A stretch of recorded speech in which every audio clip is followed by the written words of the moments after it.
You know, there's no scientific proof that putting flowers in your bedroom are going to make your bedroom better for sleeping.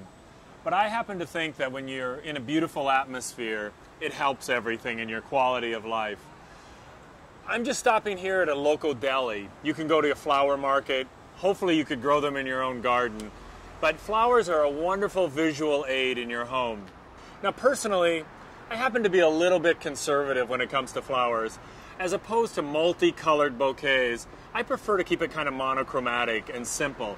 But I do like to mix styles, and with that, after looking over these roses, I'm going to choose the white roses today. I think that with white, I'm going to try to look for another flower that's going to add a quality to it, that's going to give it a little variety, but is not going to be extremely contrast. I think I would go for these.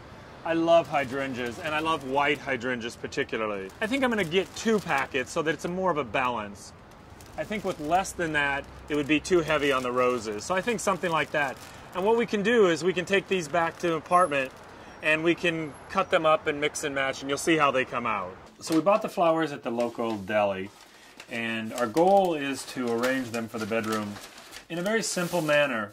You know, this is not a complicated thing. It's not brain surgery. So you take, I always take the flower that you have the most quantity of and start there. And then slowly mix in the others. You got to determine the height. Now I noticed that even when I bought these, there were a couple that are mixed in here that aren't super fresh. So we'll throw those away or pull them out. Because one bad flower can spoil your whole bouquet. So they're going to go in this. I usually hold the vase to the edge of the counter and see what height I want to come at. I think this. A little higher than I would if I weren't mixing in the hydrangeas. The hydrangeas are bulky, so they need space. So. Okay. I don't know what these flowers were, these roses. I think they were like $10. But they go a long way. They're a good filler. Okay, then I would go with the next largest flower, which is the hydrangeas. We bought 2 packages of those. And again, the height, you don't want them taller than the roses because they're going to be overpowering. So maybe even a touch shorter than the roses. They're harder stems to cut. No, they were pretty easy. Just fill in. I want them to look really casual, really kind of haphazard in a way. I don't want them to look too fussy. I want them to look like we went to the garden and cut them and put them in a vase. Not that we went to a floral shop and had them arranged. I don't really fancy that look. Bought a little bit of this.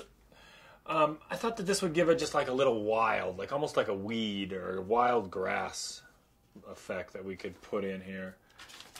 I'm guessing on this one. Okay. And again, if you've cut something too short, you can just not stick it in all the way. The goal is not to be perfect. Leave that to your mother. I think that's it. And then just, of course, add water. You know, by cutting off the stems, everybody knows that the flowers will last longer. And that's it.